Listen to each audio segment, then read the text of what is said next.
AM/FM247.com, tune in, iTunes, and of course 50+ AM/FM stations across the country and around the world. And we have got a great guest joining us today here on our big program. We will get to our guest here in just a few seconds.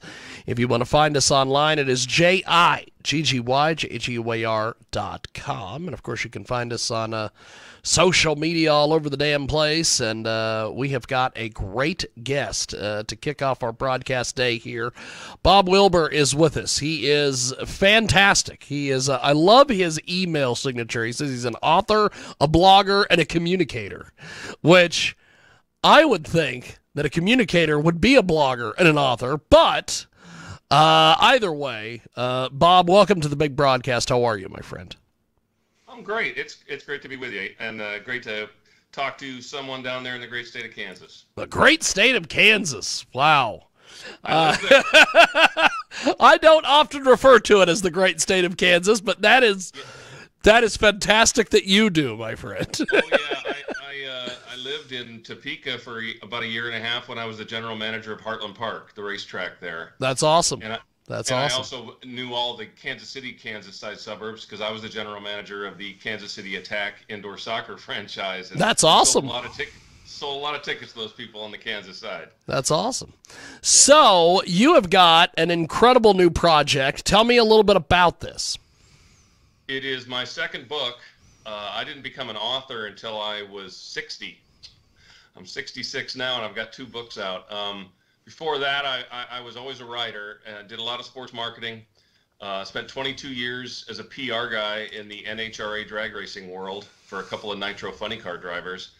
And when the travel just wore me out after 22 years of doing that, I thought, time to write a book.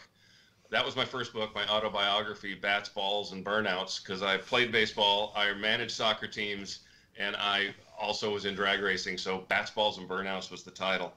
After that was done, and it was a big success, I was looking for the next challenge and chose this historical fiction genre. So I have my book, How Far, is written in the voices, first person, of 2 fictional characters. A baseball player from Southern California, kind of a surfer dude who's just gifted with a golden arm. He's a pitcher.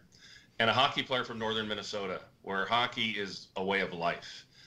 Roseau, Minnesota is a real place. It's 9 miles south of the Canadian border. It is 2,600 people, and they've sent dozens of players to the NHL. And the Broughton brothers are from there as well. Neil, Aaron, and Paul. Neil Broughton played on the Miracle on Ice gold medal hockey team in Lake Placid. So a lot of research, but I wanted this book to be in their voices. I wanted them to be real characters people could relate to. The reviews I get that say 5 chapters in, I forgot you were writing this book. I thought these were real guys. That's awesome. The supreme compliment right there. So I didn't know how well it would go over because it's so different than anything I've ever done. But gosh, we were in the top 5% of all the books on Amazon the whole first month it was out. Wow. Yeah, a big surprise. So tell me a little bit about your writing style.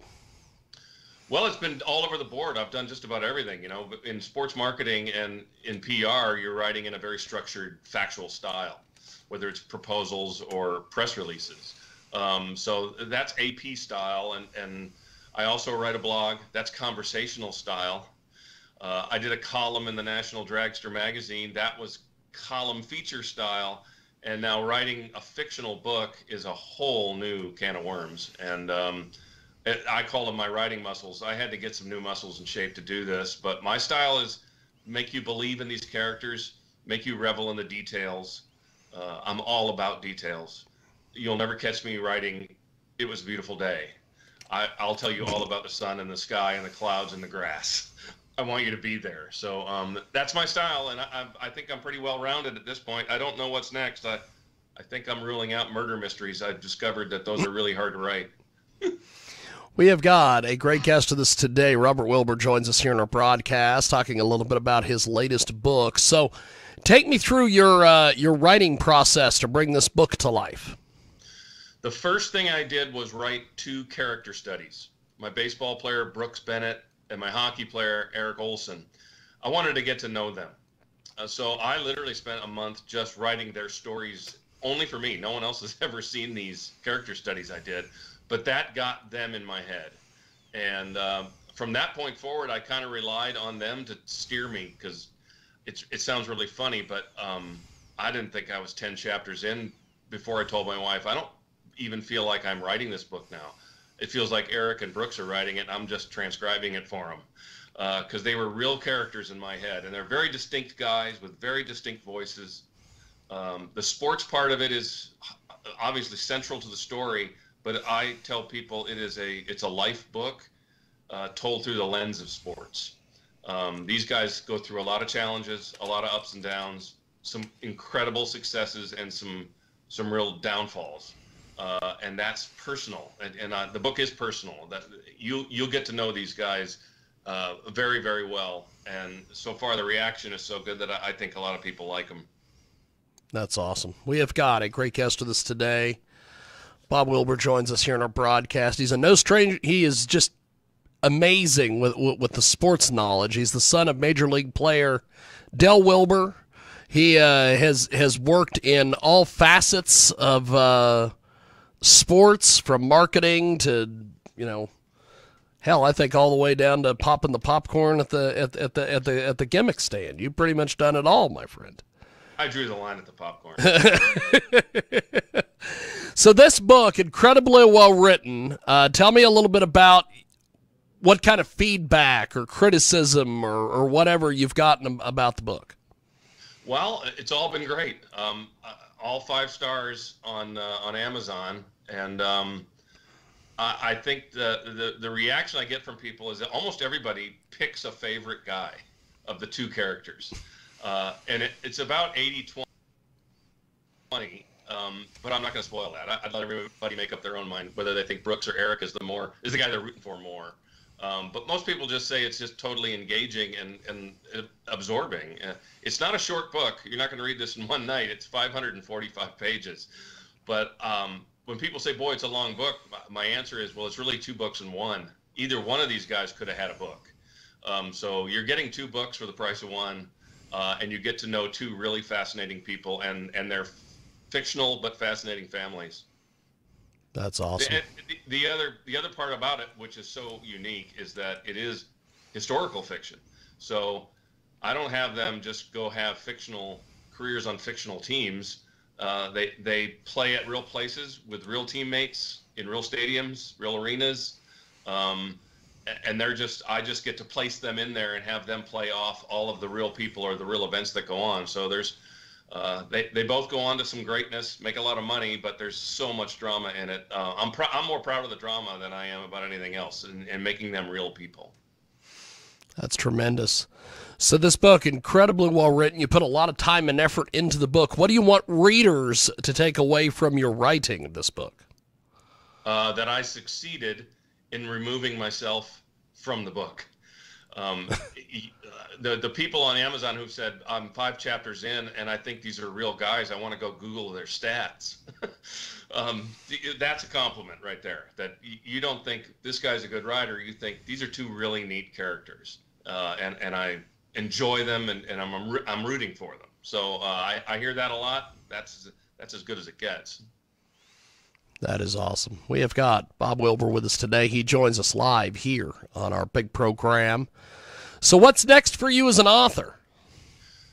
I'm keeping that a little close to my vest, but I've got some plans in the work. I don't know if I'm going to go completely out of left field again. I mean, going from your autobiography, which was your first book, to this fictional book was a huge leap. But it was a great leap. It was like tuning up a whole bunch of new writing muscles. I also am a firm believer in write what you know. So I'm probably not going to write a book about anything other than doesn't have some sports involved in it, because I've spent my entire life in sports. Very fortunate in that regard. They say you can't pick your parents, and they're right. And I won the lottery because my dad was my sports idol. I never got to see him play in the big leagues. I was born 3 years after his career ended. But he spent the rest of his life in baseball as a coach, manager, and scout. And those days were great for me as a teenager, like going to spend a summer with him in Denver or Spokane or Washington, D.C. when he was a coach for the Washington Senators. And my mother was a radio personality on KMOX in St. Louis. And then she worked for the Cardinals in their front office. And finally, she opened a PR agency. So you can see where that DNA comes from. That's awesome. We have got a great guest with us today. He joins us live here on our big program. Bob Wilber is with us talking about his latest book.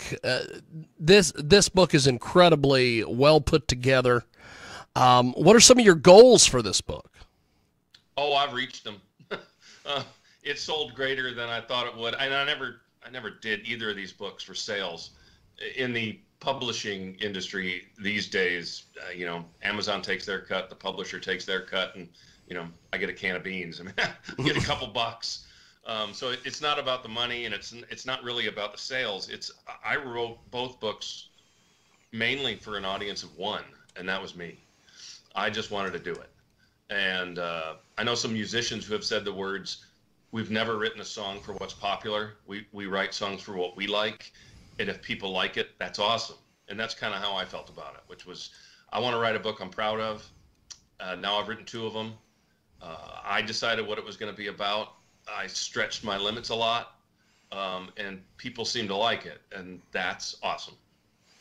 We've got Bob Wilber with us today. He has got an incredible book, How Far. It explores the incredible friendship that blossoms between a baseball player from Southern California and a hockey player from Minnesota, of all places. And How Far is amazing, and you can pick it up on Amazon and all the various book retailers across the country. So have you done any book signings or any type of events surrounding the book?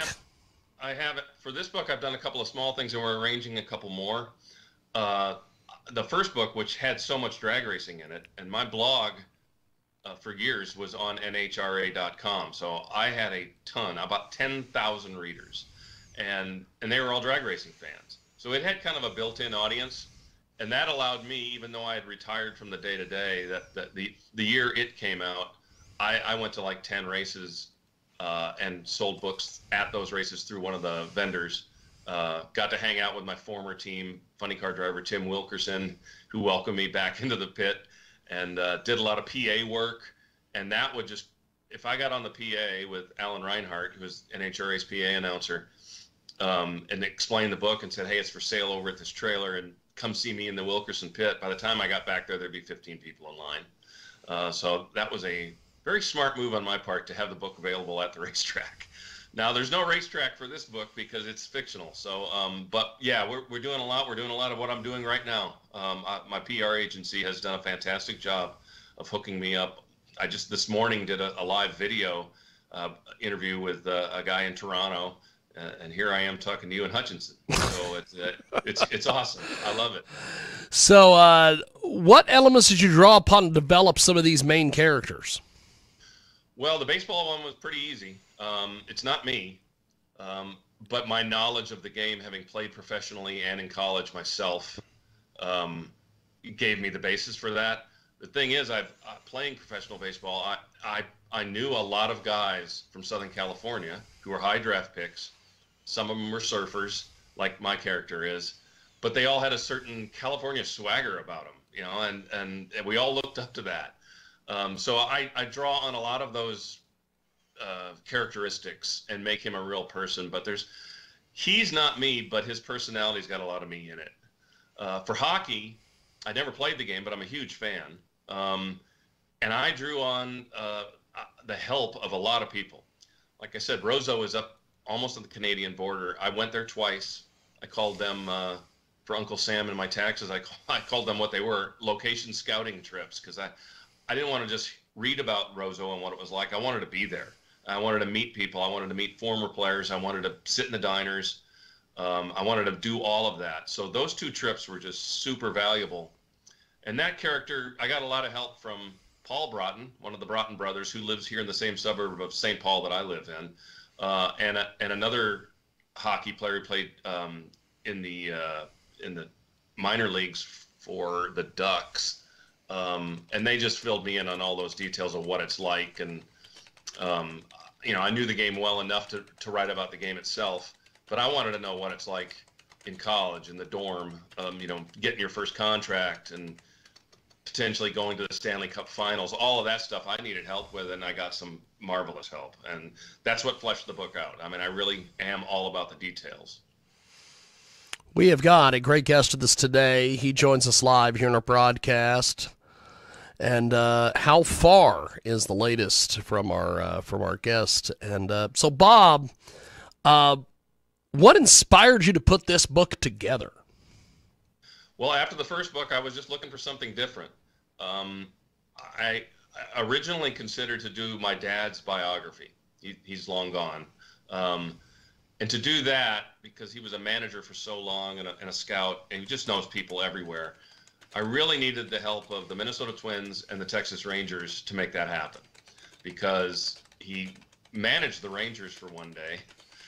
He was their AAA manager, and when they fired Whitey Herzog, they named my dad the manager and told him he had the rest of the year to run the club. And they beat the Oakland A's that night, and when he came in the clubhouse after the game, he heard that the Rangers were introducing Billy Martin as the new manager right then. So he only got to manage one game. But still, that all that influence on me and all the help I got, I still couldn't write that book. It just didn't click, because the Twins were wonderful. They hooked me up with everybody from Tony Oliva to Rod Carew to Jim Cott and Burt Blyleven to get comments and stories about my dad. I've said this enough in public that I don't worry about it anymore. The Texas Rangers really disappointed me. They just didn't have time.